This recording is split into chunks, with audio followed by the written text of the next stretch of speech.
우리 살면서 자주 후회할 때가 있는데 그 후회 내용들 보면 주로 내가 잘못한 일들이거든요. 그때 그거 하지 말아야 되는 건데 내가 잘못해서 이제 이런 것들이 많아요. 근데 삶을 오래 살고 우리 삶의 끝자락쯤 가면은 그때 후회는 잘못한 일에 대해서 후회하는 것이 아니고 못한 일, 하지 못한 일, 그게 했었어야 되는데 하지 못한 일에 대한 후회를 하게 된답니다. 자, 그래서 저는 후회하지 않기 위해서 오늘 여러분들이 평생의 꿈, 평생 하고 싶은 그것이 무엇인지 어떨 때는 어떠면 자기도 모를 수도 있어요. 근데 우리 그 꿈을 한번 이렇게 살펴보는 것이 굉장히 도움이 될 것 같다는 생각이 듭니다. 여러분들 평생의 꿈이 무엇입니까? 저는 오늘 말씀 서두에 이렇게 적어 놓았어요. 내게 소원이 주어졌다면, 사람들이 나름대로 뭐 하고 싶은 소원이 주어졌다면은 그것을 실현할 수 있는 힘도 주어졌다는 것을 여러분 아셔야 돼요.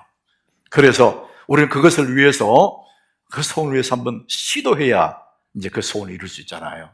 근데 사람들은 그냥 마음속에 꿈만 가지고 있고 한 번도 시도해보지 못했다면 그건 요원하는 거죠. 이룰 수가 없는 거잖아요. 만약에 이런 생각을 갖는 거예요. 만약에 내가 이 일을 했다가 잘못되면 어떻게 하지? 이 만약에를 생각하는 사람이 있고 어떻게라고 생각하는 사람이 있답니다. 그래서 성취에 이르는 길은 만약에라고 생각하는 사람보다 어떻게라고 생각하는 사람이 성취에 이를 수 있다, 이렇게 말을 합니다. 만약에 이런 생각을 늘 하는 사람들은 겁이 나서 이 잘못되면 어떡하지? 자꾸 피할 길만 생각하고 그러다 시작도 못합니다.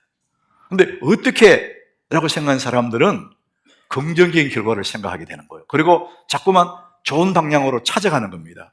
할까 말까가 아니라 일단 시작해놓고 그 좋은 방향으로 찾아가기 때문에 어떻게 생각하는 사람들이 훨씬 더 성취에 이를 확률이 높다고 말합니다. Just do it.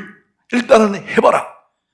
한 회사의 광고 문구지만은 아마 하나님이 그렇게 말씀하실 것 같아요. 그래, 너 나 믿고 일단 해봐. 주님, 내가 이런 소원이 있는데요. 그러면은 그건 안 돼, 그렇게 말씀하지 않고 그래, 한번 해봐. 하나님이 그런 분이라는 것이죠. 여러분, 우리가 믿는 하나님이 너무 좋으신 하늘 아버지잖아요. 아바 아버지. 우리말로 하면 아빠 아버지잖아요. 모든 부모는 자식이 잘 되기를 바라지 않습니까? 하늘 아바 아버지도 여러분이 잘 되기를 바라요. 여러분 마음에 소원이 있으면 그것을 이루시기를 원하시는 분이 하나님이십니다. 그래서 시편 20장 4절에 보면 이렇게 말씀합니다. 내 마음의 소원대로 허락하시고, 하나님 우리가 잘 되기를 바라시고 네 마음의 소원이 그 소원, 그래, 나도 그 이루기를 원해. 그러니까 중요한 것은 소원입니다. 소원. 네 마음의 소원대로 허락하고 싶고 네 모든 계획대로 이루어주기를 원한다. 이게 하늘 아버지의 마음이라는 겁니다. 그런데 여러분, 마음에 소원이 없으면 하나님이 도우실 수가 없어요. 아무런 마음의 계획도 없어요. 하나님이 어떻게 도울 방법이 없는 겁니다. 왜? 아무런 소원도 없고 계획도 없기 때문에 그렇습니다. 여러분, 하나님을 믿고 소원을 가지시길 바랍니다. 하나님 아버지가, 그분이 전능하신 분이 우리 아버지잖아요. 그러니까 우리는 뭐든지 just do it, 한번 해볼 수가 있는 거예요.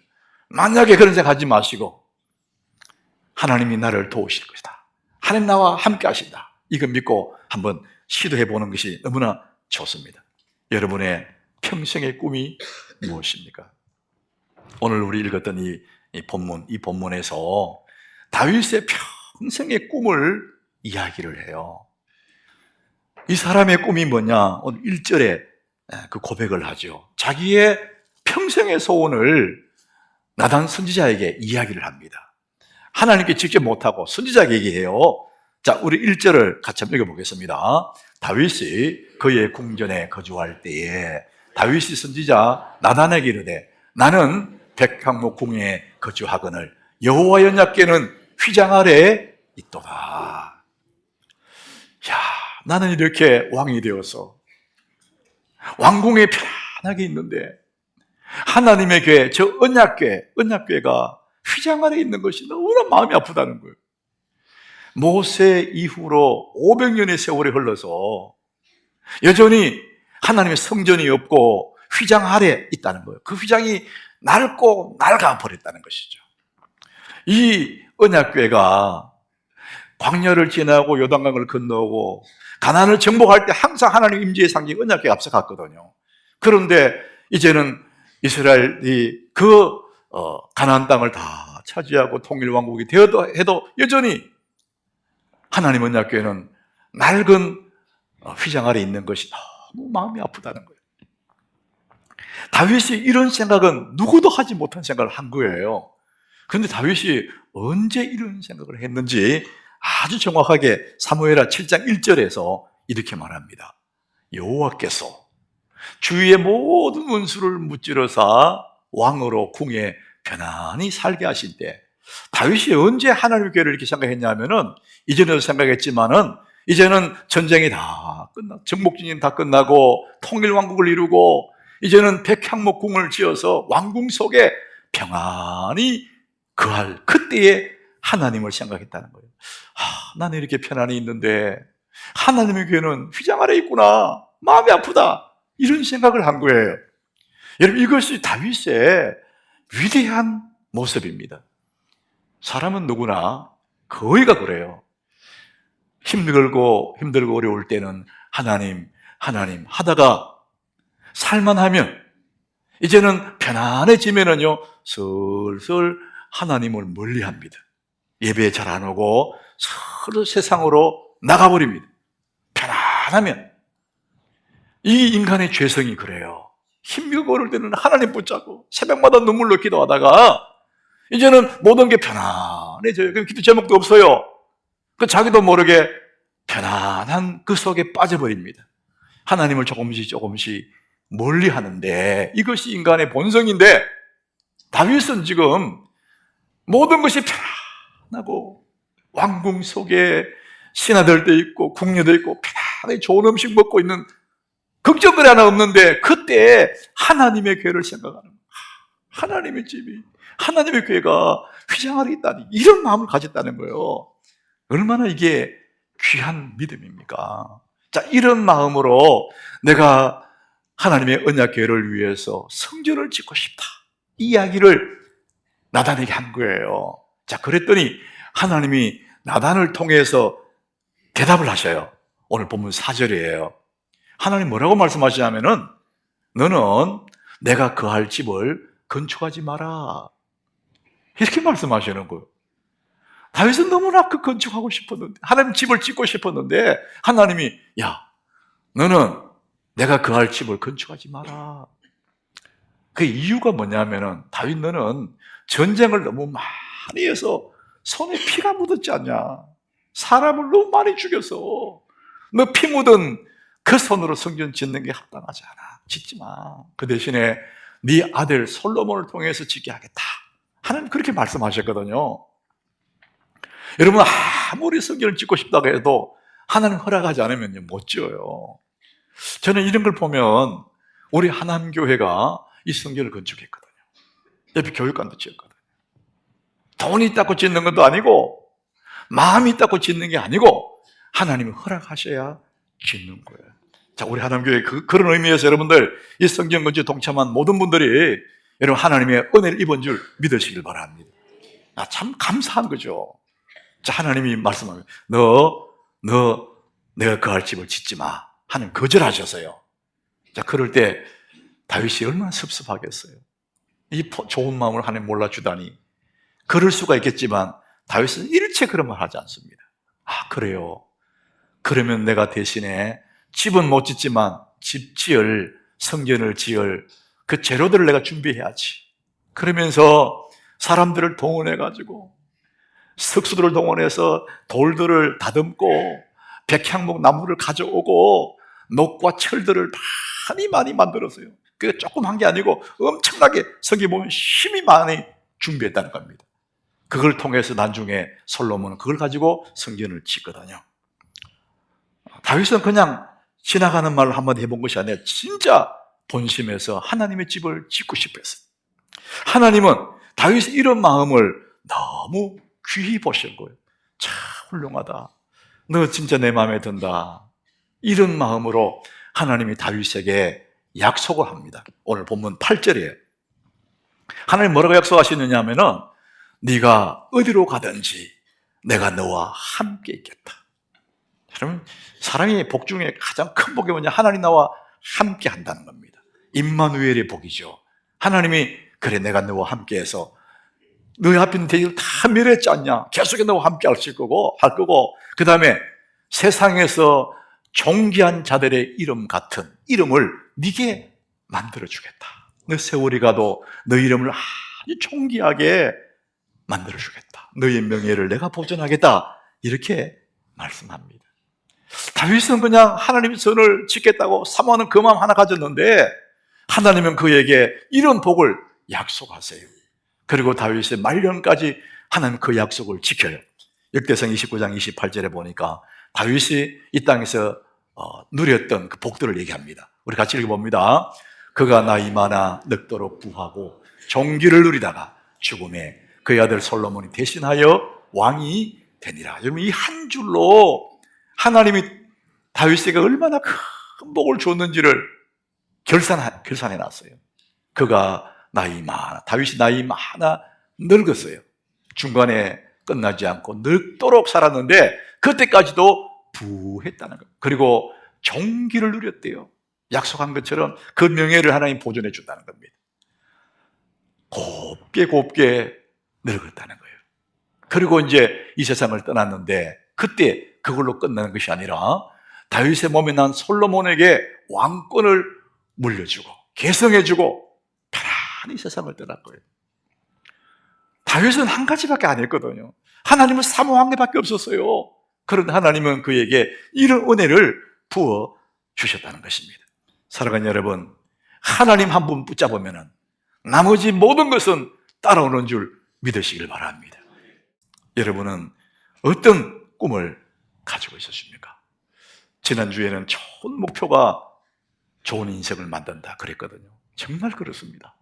여러분, 좋은 목표, 좋은 소원, 좋은 꿈, 이런 것들이 아름다운 멋진 인생을 만들어 주는 것입니다. 여러분, 어떤 꿈을 품고 사십니까? 여러분들이 해밍웨이를 아시지 않습니까? 아주 유명한 해밍웨이. 이 해밍웨이가 킬리만자로의 눈, 이런 단편 소설을 하나 썼습니다. 킬리만자로 위에 있는 눈, 스노우, 이게 눈 얘기를 했죠. 이분이 이 단편 소설, 그 소설 서두에 이렇게 시작이 돼요. 제가 소설 그대로 몇 줄을 읽어보겠습니다. 킬리만자로는 19,710피트 높이의 눈 덮인 산으로 아프리카의 가장 높은 산으로 알려져 있다. 그것은 서쪽 봉우리에 있는 마사이어로 신의 집을 뜻하는 응가의 응가이라고 불린다. 서쪽 정상 부근에는 말라 얼어붙은 표범의 시체 항구가 있다. 표범이 그 고도에서 무엇을 찾고 있었던 것인지는 아무도 설명하지 못했다. 자, 이렇게 서두에서 놓고 이제 소설이 시작이 돼요. 그 높은 산, 19,710m는 약 6,000m 정도 되는 그 높은 킬리만자로 꼭대기에 그 눈 덮여 있는 그 산에 표범 한 마리가 죽어 있다는 거예요. 표범은 그런 높은 데 올라가지 않는다는 겁니다. 근데 왜 거기 가서 죽었는지 사람들이 너무나 의아하다는 것이죠. 그래서 신영복 교수라는 이분이 아프리카 여행 가서 그 현지인들에게 물어봤답니다. 표범이 킬리만자로 꼭대기에 눈이 내리는 그곳에 얼어붙은 눈 위에 올라간 적이 있냐? 그 현지인 사람들이 아무도 그것을 본 적이 없다고 하더랍니다. 그런데 그 소설에는 표범 한 마리 거기서 죽어 있었다는 거예요. 해밍웨이도 왜 표범이 거기 와 있는지는 설명하지 않습니다. 그건 독자들이 몫이라는 거예요. 그래서 사람들이 이제 학자들이 다 연구도 하고 이렇게 저렇게 얘기하지만은 이제 그런 것들이 여러 가지 해석이 있지만은 한재욱 목사님이라고 인문학을 하는 게 선분인데 이분이 자기 책에서 뭐라고 했냐면은 킬리만자로의 표범을 이렇게 쓰겠어요. 표범은 산 정상에 올라가기 위해서 거기 온 것 아니다. 어느 깜깜한 밤에 하늘의 별들이 막 반짝이고 달이 둥 뜨니까 이 표범이 그 달을 보고 별을 보고 내가 달에 가야 되겠다, 저 별에 올라가야지, 올라가다가 킬리만자로 꼭대기 와서 더 이상 못 올라가고 거기서 죽었다. 이렇게 해석을 한 거예요. 세상의 꿈이라는 것이 그런 겁니다. 한계가 있어요. 우리의 목표, 좋은 꿈을 꾸지만은 킬리만자로 꼭대기, 산 꼭대기에서 멈추게 되고 거기서 끝이 나는 것입니다. 사람들이 성공을 하고 대단한 업적을 이룬다 할지라도 산봉우리 끝밖에 안 됩니다. 그 이상 갈 수가 없는 거예요. 세상의 모든 목표들, 모든 꿈들이 그렇습니다. 그래서 시편 39장 6절에는 세상의 모든 꿈들이 이렇게 말합니다. 진실로 각 사람은 그림자같이 다니고 헛된 일로 살아나며 재물을 쌓으나 누가 그들론지 알지 못한다. 바람을 잡은 것처럼 사람들이 분주하고 바쁘게 막 다니지만 결국은 뭐냐? 산봉우리까지 받기에 거기서 끝이 난다는 것입니다. 여러분은 어떤 소원을 가지고 계십니까? 바람을 잡으려고 하는 그런 소원에 목숨을 겁니까? 덧없는 그 봉우리에서 끝나는 그런 헛된 작은 일에 인생을 겁니까, 여러분? 다윗은 그의 소원은 평생에 딱 한 가지였어요. 시편 27장 4절에 자기의 심정을 이렇게 밝혀요. 내가 여호와께 바라는 한 가지 일이라 그래요. 자기는 평생에 이 한 가지 일을 하나님께 구한다는 그 한 가지 원띵이라고 해요. 오직 한 가지. 그것을 구하는데 내가 평생에 여호와의 집에 살고, 자기 궁궐이 있잖아요. 신하들도 있고 먹을 것도 많고 편안한 궁궐이 있는데 불구하고 다윗의 평생에 한 가지 소원이 뭐냐? 여호와의 집에 살고 싶대요. 그리고 여호와의 아름다움을 바라보고 그의 성전에서 그 하나님을 사모하는 것이 그의 평생의 원칙, 한 가지의 꿈이라고 그렇게 말합니다. 여러분, 복이 있는 사람은 성경은 뭐라고 비유했냐? 시편 92장 12절에 보니까 의인은 종려나무같이 번성한대요. 여기서 말하는 의인은 예수 믿는 하나님의 자녀들을 말합니다. 의인은 종려나무같이 번성하고 레바논의 백향목같이 성장한다는 거예요. 번성하고 성장하는 이것이 의인이라는 거예요. 어떻게 그렇게 될 수 있느냐? 그 다음 주 이렇게 말합니다. 우리 같이 읽어봅니다. 이는 여호와의 집에 심겼음이요 우리 하나님의 뜰 안에서 번성하리로다. 종려나무 백향목이 번성하고 번성하는 이유는 딱 한 가지라는 겁니다. 이는 여호와의 집에 심겼음이요. 여러분, 하나님의 집에 심겨있기 때문에 그것이 번성하고 번성할 수 있다. 하나님의 뜰 안에서 번성한다, 이렇게 말합니다. 사랑하는 여러분, 하나님의 교회, 하나님의 집, 하나님의 교회에 심기시기를 바랍니다. 내가 주의 몸된 교회에 심기있다가 주님 섬기다가 그렇게 하늘나라 가고, 내 아들, 딸이 또 이곳에서 주님을 섬기고, 내 손자들이 이곳을 섬기고, 그러니까 하나님의 교회, 여호와의 집에 심겨있다는 것을, 그것이 복이라는 겁니다. 다윗은 오직 한 가지, 내가 구정궁궐도 있고 내 왕궁이 있지만 나는 그것보다도 하나님의 집에 그것에 머물면서 하나님을 사모하는 것, 오직 한 가지 그의 소원, 그것은 하나님 전을 너무나 사모하는 거예요. 하나님은 그 한 가지 때문에 다윗에게 복을 주시고 은혜를 부으시다는 것입니다. 여러분, 교회에 뿌리를 내리셔야 됩니다. 교회에 여러분 여기에 심겨 있으셔야 됩니다. 그래야 우람하고 번성한 그런 삶을 살아갈 수가 있다는 것이죠. 구약의 이 성전 개념이 신약에 오면 이게 교회입니다. 교회. 에베소 1장 22절에 보니까 이런 말씀이 있어요. 또 만물을 그 발 아래 복종하게 하시고 그를 만물 위에 교회의 머리로 삼으셨느니라. 교회의 머리가 누구냐? 예수 그리스도라는 겁니다. 우리의 머리는 예수 그리스도다, 이렇게 말씀하시고 그 다음 절에 뭐라 했냐면은 교회는 그의 몸이니 그렇습니다. 이 교회의 몸은 누구냐? 예수님이라는 거예요. 그의 몸이고 만물 안에서 그 만물을 충만하게 하시는 이에 충만합니다. 우리 모두는 다 예수의 몸 안에 연결되어 있다는 것이죠. 교회는 그의 몸이다 이렇게 말합니다. 우리가 이 시대에 평생의 소원이 하나 있다면 주의 전, 이 교회, 그리스도의 몸인 교회를 사모하고 여기에 심겨있는 그것이 우리의 소원이 될 때 우리는 이 시대 속에서도 한없는 위로와 선샤인 그 예수 그리스도를 닮아가는 그 복을 누리게 되는 것이죠.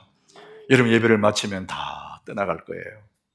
여러분 나갈 때 주부하고 다 챙겨서 가져가시기 바랍니다.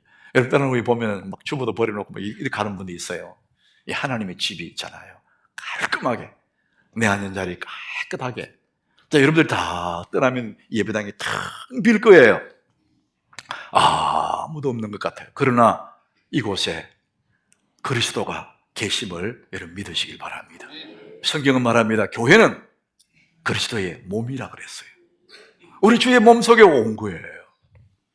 그래서 여러분 우리가 좋은 목표, 좋은 소원, 좋은 꿈이 좋은 인생을 이루는데 여러분의 평생에 무슨 꿈을 꾸겠습니까? 평생의 꿈이 뭡니까 여러분? 오늘 여러분 정말 추운 날씨예요. 영하 11도, 12도를 아침에 찍거든요. 우리는 실내에 있으니까 그거 모르겠는데 낮에도 영하 5도가 되는. 그래서 이 날씨는 온도를 가지고 측정하지 않습니까? 오늘 참 추운 날씨다. 따뜻한 날에 이렇게. 그처럼 사람의 마음에도 온도가 있다 그래요.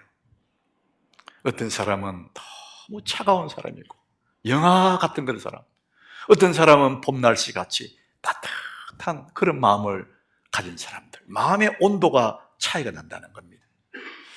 여러분 마음이 따뜻한, 마음의 온도가 높은 그 사람 곁에 사람들이 모여요. 그리고 그 사람에게 좋은 것이 끌려오게 되어 있습니다. 성경이 말하잖아요. 온유한 자는 복이 있나니. 온유하다 따뜻하다는 거죠. 마음의 온도가 높은 사람 복이 있는데 땅을 기업으로 차지한다고 하지 않습니까? 이분이 누굽니까? 예수 그리스도지 않습니까? 나는 마음이 온유하고 겸손하니 내 멍에를 메고 내게 배우라 하지 않습니까? 온유하다 따뜻하다 그리고 겸손하다. 예수님 가는 곳마다 수많은 사람이 몰려오지 않습니까? 그분을 존중하고 따라오고. 왜 그렇습니까? 한없이 따뜻한 사람, 한없이 겸손하거든요. 우리의 평생의 꿈이 있다면, 내 평생에 바라는 게 있다면 다윗이 하나님의 전을 사모했는 것처럼 여러분 평생에 예수님을 사모하시기 바랍니다. 주의 몸된 교회를 사모하시길 바랍니다. 그럴 때 우리는 그 예수의 그 따뜻한 그 마음, 겸손한 그 마음을 배우게 되죠. 영원한 선사 예수 그리스도의 그 빛나는 얼굴을 바라보고 주님의 마음을 내가 품고 있을 때 조금씩 우리는 예수님을 닮아가게 되는 것입니다. 빌립보 2장 5절에 이런 말씀이 있습니다. 너희 안에 이 마음을 품어라. 우리 같이 읽어봅니다. 너희 안에 이 마음을 품어라. 곧 그리스도 예수의 마음이니. 마음의 온도를 얘기합니다. 온유와 겸손한 이 마음, 예수의 마음을 품고 살면, 그분을 사모하면 지금 우리가 부족한 것 같지만 조금씩 예수님의 마음의 온도를 닮아가게 되고 우리 얼굴에도 예수의 빛나는 그 얼굴로 염려 하나 없는 환한 선샤인 주님의 얼굴빛으로 이 땅에서 살아가게 된다는 것입니다. 사랑하는 여러분, 여러분의 평생의 소원이 무엇입니까? 예수 그리스도, 그분의 빛나는 그 영광, 그 선샤인을 사모해서 여러분 마음의 온도가 예수님처럼 되고 여러분 얼굴이 빛나는 주님의 얼굴이 되어서 이 땅에 그 무엇도 부럽지 않고 늘 만족하고 늘 감사하고 하루하루가 너무나 기쁜 만족한 여러분 되시기를 주의 이름으로 축복합니다. 오늘도 하나님은 여러분의 이 은혜를 주시기를 원하십니다.